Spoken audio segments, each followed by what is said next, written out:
How's that? When our founding fathers took the leap of faith in giving political power to the people, they created a form of government based on truth, transparency, and the people's ability to know the facts and govern themselves. Recently, however, politicians have begun to taint the vision that has aided the development of the most powerful nation in the world, the United States of America. By clogging the media with misinformation, disparaging and hateful comments towards their opponents, and empty promises, the leaders of our nation have lost the trust in the American people. As a result, these discouraged citizens feel that if they cannot trust those who lead, why bother voting in an election? Although some of you may agree that you have lost trust in your government, I am here to convince you today that the only way to resolve this conflict is to vote. So why aren't people voting? More often than not, you hear questions like, how can we actually trust our candidate and the government to implement the policies that they have dedicated themselves to delivering? You hear people saying, I'm not voting in this presidential election because in the aggregate of things, my vote won't count. And for me, voting is about making an educated decision and choosing a candidate based on knowledge of the two. At this point, I do not understand enough about the economy and foreign policy to make a decision. So here are some reasons I think you should be voting. Number one is, politics is local. Your vote at the local level has large effects on your life. Whether it's the driving laws, the minimum wage, immigration laws, or paying for your college. Congress hasn't passed a budget in 3 years. Local bonds are one of the only few remaining sources of money to invest in parks, libraries, education, bridges, and roads.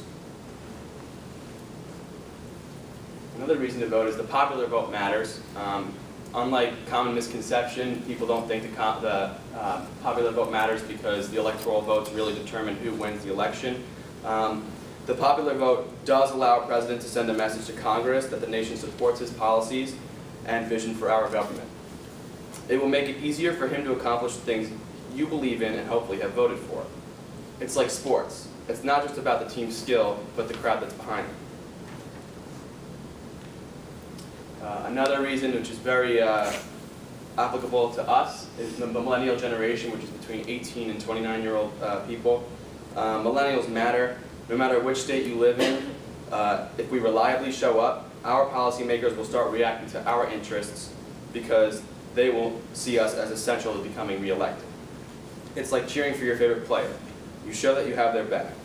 We must show the same to our policymakers, that if they cast votes in our interest, we won't let others vote them out of office. The only way to do this is to show up election after election. Being on Siena College campus, you know that word spreads fast. Being a trendsetter is something that you can be on this campus. This election, we might possibly have the lowest youth voter turnout since 18-year-olds were legally allowed to vote. If you don't vote, you're to blame for that.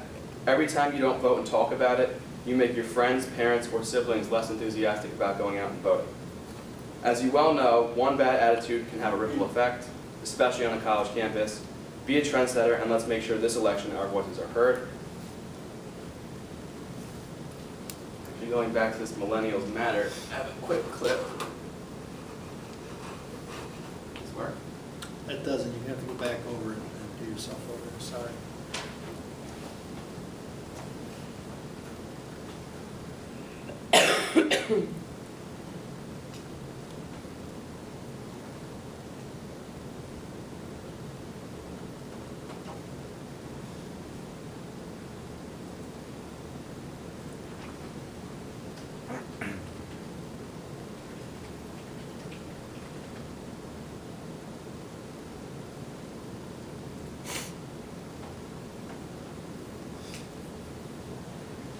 And that video doesn't work.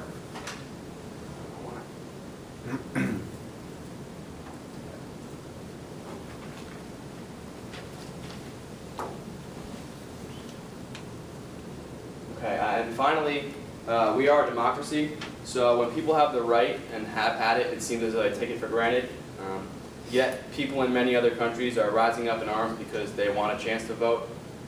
People around the world realize how important it is that we have the luxury and we take it for granted. It seems like kind of a slap in the face for all the bloodshed in our history to give us such a power. So now that I've given you some reasons to vote, I can try to help you figure out who to vote for. Obviously, elections are never going to provide the perfect choice between candidates.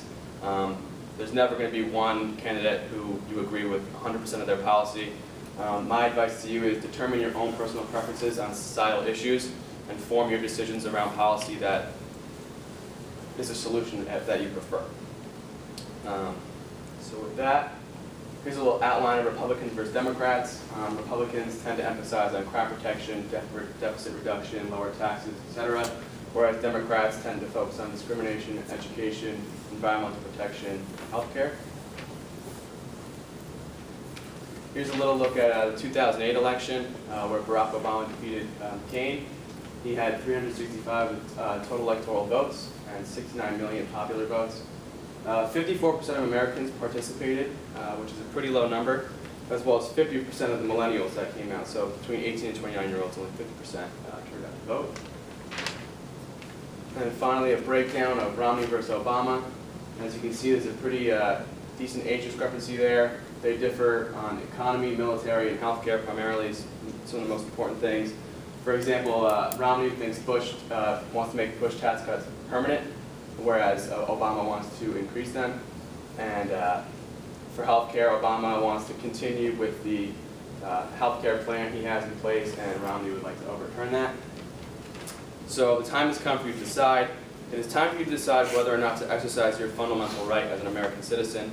Educate yourself, ask a question of your professors, family, and friends, develop your own personal preferences on societal issues, and go with the candidate that best fits your vision. Don't take for granted your right to stand up and speak out. Your vote is your voice. Vote because you can. People around the world have no say. Every American is given the opportunity to pull a lever or push a button to choose their leadership. Yes, the war of words can get ugly, but compare the alternative. Vote because you can.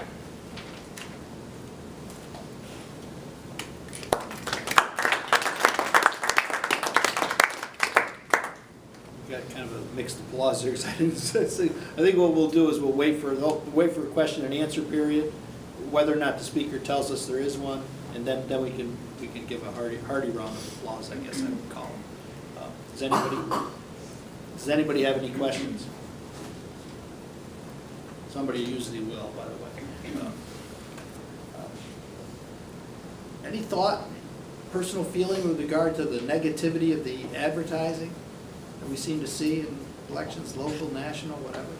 Yeah, I think especially this election season, we've seen a lot more negative, a lot more shots taken, rather than saying, hey, vote for me, this is what I'm going to do to better the country. It's to say, oh, hey, he's lying about this. And I don't think that's any way to make progress or move forward at all. I think it's kind of a setback. It's just making the whole process feel negative.